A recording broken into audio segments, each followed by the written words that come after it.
Okay, 3, 2, 1, go. Hey everyone, I'm Paul Minsky-Warren, living in the city of Cleveland, in the state of Cleveland, the United States of Cleveland. And shit. Movie sign! Movie sign! Caught Crow. But I like Servo better. Why did I catch him? Oh well, but yeah. Yesterday they had a Riff Tracks Live called Hobgoblin. Yeah, I wish I had seen it. But it's going to be on the release sometime next month or something. We'll probably find that either on their channel or YouTube or Hulu or something. Whoa! Everybody have sex tonight. Everybody throw up. Everybody throw up tonight. It's the 80s, do a lot of coke and vote for Ronald Reagan. Ironically, nobody in the band Wang Chung had sex that night. But actually, we're going to do a good film, Field of Dreams. So, it stars Kevin Costner, James Earl Jones, Burt Lancaster in his final role. I was almost going to do Elmer Gantry, but I might save that for May. And I'm going to have to say his name. Ray Liotta as Shoeless Joe Jackson. As far back as I remember, I always wanted to be a baseball player. That's funny. So the film begins with Costner as Ray Kinsella. He's talking about his father's life, about he was born in North Dakota, playing baseball, fought in World War I, the Great War, played baseball in 1919 for a year, tried to get that kickback, but never did. So, sorry. Oh, tried to get that the shot in the majors. Yeah, never made again. But moved to New York. Yeah. Had a child called Ken. It's an Irish name. Yeah, so as John was rooting for the Yankees, Ray was rooting for the Dodgers until 1958 when he moved to LA. And they decided to, and Ray would go to California 10 years later, because he was born in 53 and decided to go to college in the late 60s, early 70s. Wow, I'm not remembering this from the beginning of the movie at all. And he met Annie, and then they moved to Iowa because Annie was from Iowa. So they got married in 1974, and then we fast forward around 15 years later. So one evening in an Iowa cornfield, Ray heard, "If you build it, they will come." And Ray's asking Annie that he's hearing voices over again. Too much drugs around college, probably. So as Ken takes Karen to school, he asks the people in town at the dry goods stores, "Have you heard voices in a cornfield?" No, but there were some alien things that came around, what have you. They don't actually talk about corn dust, crop dust. What is it called? Corn. No, I'll say crop about circles. I'll say about that. Movie signs, yes. M. Night Shyamalan Ding Dong. Costner and Mel Gibson were never in a movie together, were they? I don't think so. I'd have to. We'll look that up later. I don't wonder. So Ray's tending cornfield, and he keeps hearing, "Stop it with the voices." It'd be funny with Seinfeld, "Stop it with the voices." Stop it with the voices. The voices. What's going on? It'd be funny if it was a Jewish guy rather than an Irish guy. So yeah, but he visualizes a baseball field in the middle of a cornfield. It's oh, if I build a baseball field, people will come. So he hears about why was it that they needed people to come there? Was it because they weren't selling enough corn or something? Something like that. All right. That sounds like a pretty important plot point. So Ray says if he builds a baseball field, Shoeless Joe Jackson will return, even though he's been dead for since 1951. And Ray couldn't fall asleep that night, and he kept thinking about his father and all his hang-ups he had.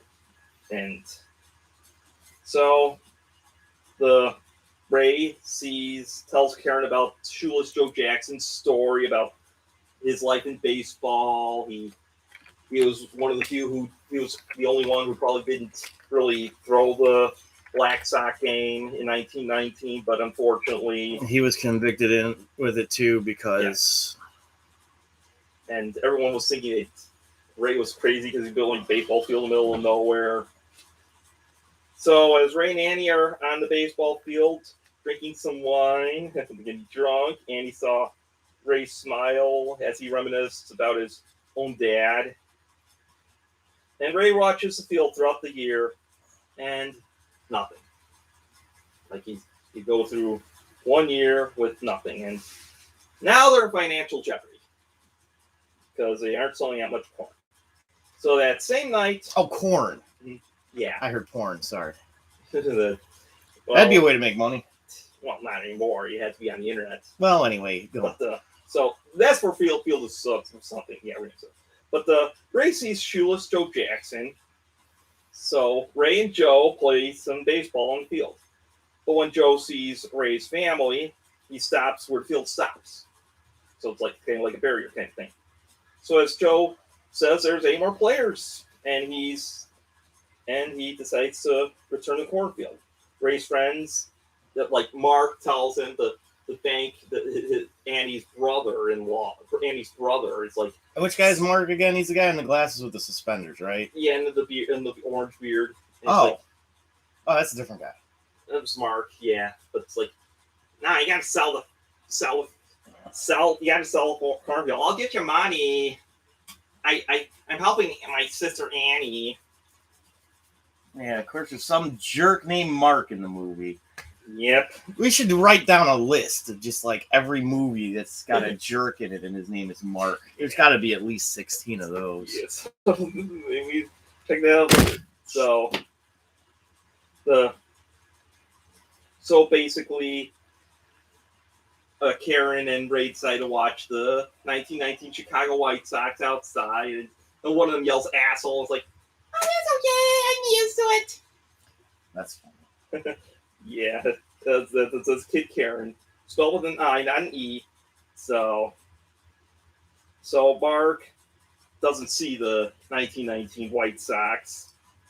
And sun sets, the baseball players return to the cornfield as Ray goes inside to have dinner. But Ray hears another voice that says, Ace of Spades? Ease his pain. Oh, ease his pain.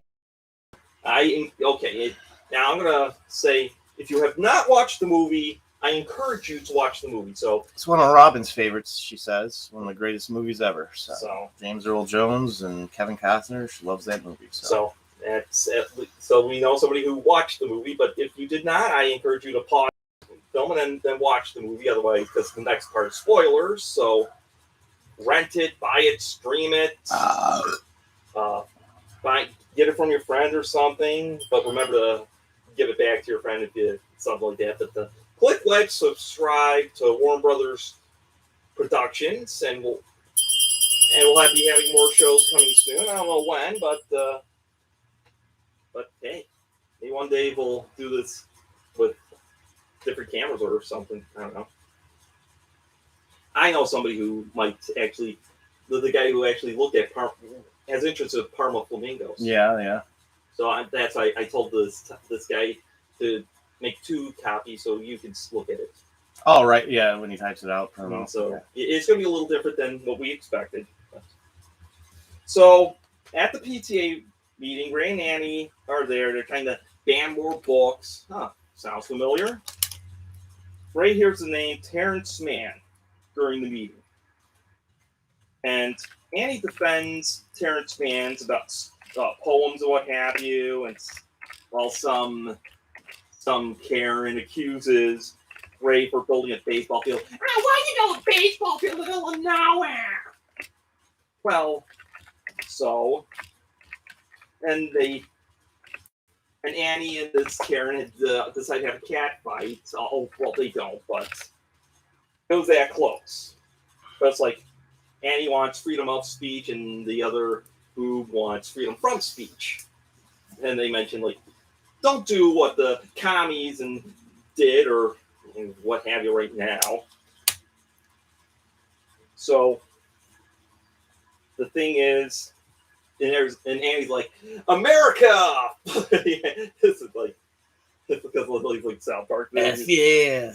So Ray and Annie then leave after the whole speech thing, but Ray realizes that he needs to ease Terrence's pain. So Ray looks up Terrence Mann at the library. He sees that he wrote a lot of books. He wrote a story about his father in the 60s, and he was real big in the late 60s, early 70s, up to 1972. Annie decides to draw the lines, like, you're not going to Boston. But Ray then tells Annie about this dream he had at Fenway Park. And she says, go to Boston. So at Boston, Ray tries to find the right words to say. He's talking to Jewish butchers where Terrence Mann is. And he finally meets up with him, played by James Earl Jones. What do you want? This is not CNN. And Terrence Mann, he was the one who was writing books. He was an author, yeah. Yeah, what was he writing books about? He wrote one about his dad. And he wrote a book about Kevin Costner's dad. No, Ken, Ray's dad. Oh, Ray's dad. Wait, who's Ray? Kevin Costner's character. Oh, okay, sure, that's what I meant. So, and his dad was the one who was the failed ball player, right? Yes, but Terrence is really reclusive, and he kicks Ray out. Yeah. And so, but he returns. He says, "I got a gun." "Yeah, right. You're right. And I am Simba's father." Right, and my name is Mufasa. I think you'd have a good time with this film if you decide to talk at all. Yeah, I probably would. Because you'd be making a lot of Goodfellas and Lion King comments. Yeah, I probably would. And actually, yours are spot on so far. You're a bit funny. Or like, was Costner and Bull Durham? Oh, Bull Durham? Yeah, Bull Durham. Yeah, another baseball movie. Yep. Mentioned and Ray tells Terrence he's a pacifist. So Ray invites Terrence to a baseball game against the Oakland A's at Fenway Park. Actually, if we ever go to Boston, we should go to a Fenway Park game when they play against the Tribe. Oh, I would love that. Or the Cleveland Baseball Club or the Guardians or whatever the hell they're going to be named next. Yeah. So, and they talk about the 60s and 70s. Mann told Ray he retired from writing and as they enjoyed the baseball game, but Ray hears another voice.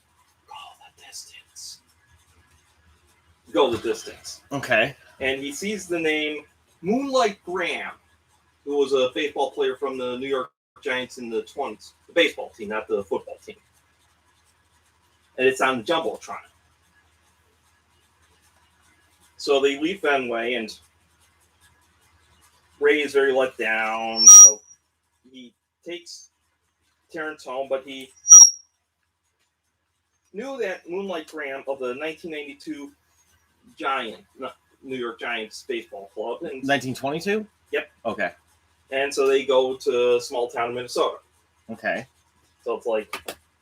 I remember... Chisholm, Minnesota. So... I remember them taking a trip. I remember them in the car. And Born to Be Wild or something. I don't know.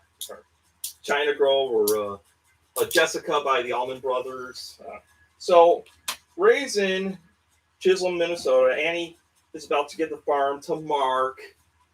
And Mann takes Ray to the press where they said Moonlight Graham became a doctor. Secretary tell him he passed away like in 1972. Okay. So it was like after 50 years after leaving the Giants. So Terrence tries to find out more about Doc Graham from people in the town of Chisholm, and they help him out. At the hotel, Ray and Terrence try to find the mysterious pieces, so Ray decides to take a walk, and he's back in 1972. He sees the ghost of Dr. Moonlight Graham, who's played by Burt Lancaster. Final film. So both Ray and Doc walk to his office, and he talks about retiring from baseball to become a doctor. So Ray wants Doc to go back to Iowa, but he's really relentless. Says, I got to stay in Chisholm, Minnesota. So Ray tells Terrence about seeing Doc, and Annie gets a phone call from Ray, and she said, my brother Mark's gonna foreclose the farm. So Ray tells that he's going to take Terrence home, but Terrence is saying, "I'm going to Iowa with you. Bitch. I am your father." So the next day, the 1919 White Sox are playing. Mark then arrives, and he's like, "Yeah, douche Mark." So Yeah, that douche Mark. yeah, so F Mark. so Mark tells Ray sell, but Karen says, "Oh, people are gonna come one day." This is a scene that probably creeped you out because I know, that's because it's plausible. It could happen. Because she's eating a hot dog. Annie defends her, but Mark hands Ray the paper and to return the farm to the bank. Terrence has faith with the whole baseball field and those baseball players with a good model. And Terrence has a great monologue in this. He really does. And this is before the girl's eating the hot dog? She's still eating the hot dog. Yeah, she's still eating the hot dog, yeah. right. And Mark is a, "Come on, sell the damn farm, Ray. Stop hesitating." So then Ray sees the players, understands what Terrence said, so he decides not to sign. So then Mark grabs Karen, and she falls off the bleachers. And I forget why he grabs her. I just remember he's this jerk and he knocks her off the bleachers. Yeah, so. And then she's choking on the hot dog. Yep. And then Archie Graham, who's the hitchhiker they picked up, he becomes his grandfather, Doc. And so he becomes his grandfather, and Doc Graham saves. Oh, the Doc goes into his body or something? Something like that, yeah. Kind of weird thing. So he saves Karen and returns to the cornfield. Mark decides to let Ray keep the farm, and Shoeless Joe Jackson invites Terrence Mann to the cornfield. Ray was upset because he couldn't join. Yeah. So Terrence and Joe see Ray's selfishness. So Terrence explains to Ray that, "I'm going to write a story about it. I'm going to have it on CNN." Okay, you did the CNN once. So Terrence goes to the cornfield and he disappears. So after Shoeless Joe Jackson says, "If you build it, they will come." And because after being kicked out of the White Sox, I couldn't even get a decent meal. I even asked for some spaghetti with marinara sauce. All I got was 8 noodles and ketchup. Okay.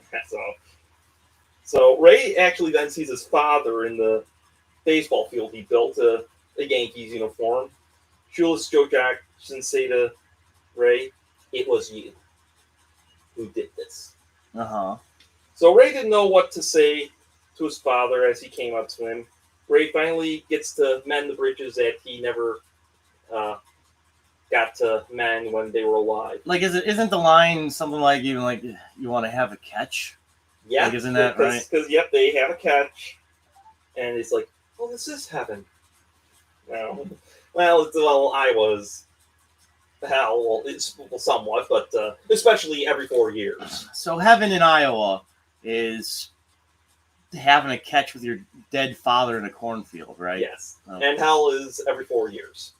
Right, the convention. Caucuses. All caucuses. And so Ray and John have a heart-to-heart, and in the place beyond anyone's dream. So Ray sees his family.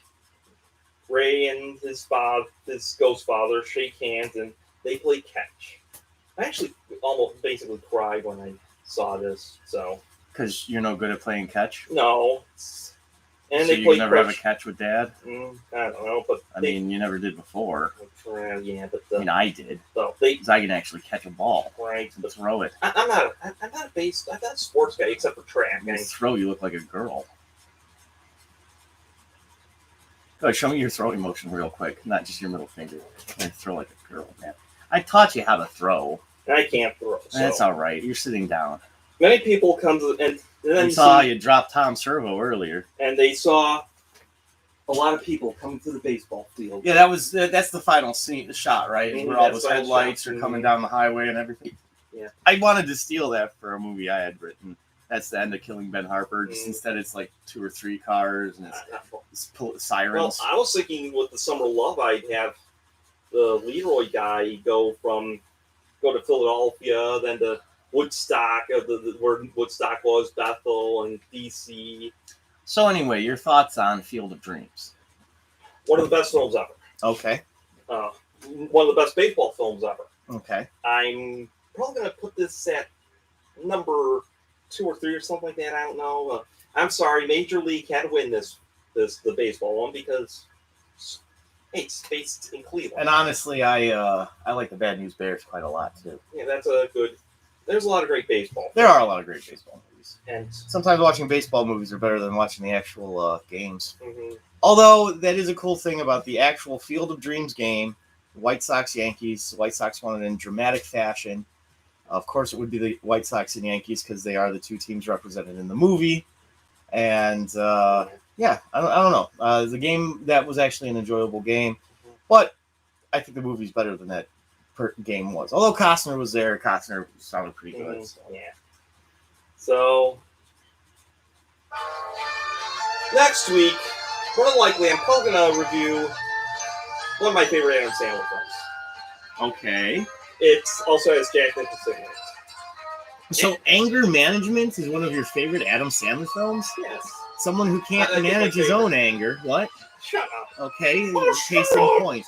I'm not a son of a bitch. I'm gonna yell and scream through a whole movie again. Yeah, but here's Johnny. Oh no, it's Johnny. What am I gonna do? Oh, I sleep mood, That was a scene in line in the film. But Oh, that's from that but movie. that's next week, Okay. and playing the almost Bugs Bunny-ish theme, and maybe pretty soon I might do some bad movies, like maybe Beast of the Flats, and like there's others, mostly from MST. Right. But all in all, I'm Paul Mitchell Warren, living in the city of Cleveland, in the state of Cleveland, in the United States of Cleveland. And we are clear.